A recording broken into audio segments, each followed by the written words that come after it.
আসসালামু আলাইকুম রহমতুল্লাহ। আমরা পালন করতে যাচ্ছি ঈদুল আজহা। ঈদ মানে নতুন জামা, মজার খাবার বা আনন্দ নয়।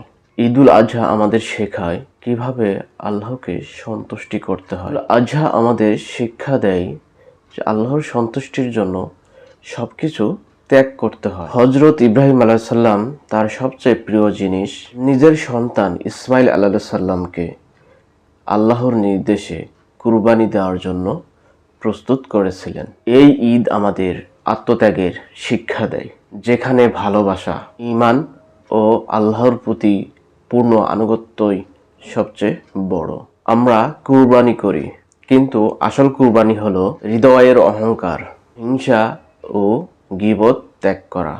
আসুন এই ঈদে আমরা শুধু মাংস খাওয়া নয়, ভ্রাতৃত্ব, সহানুভূতি ও তাকওয়ার বার্তা ছড়িয়ে দেই।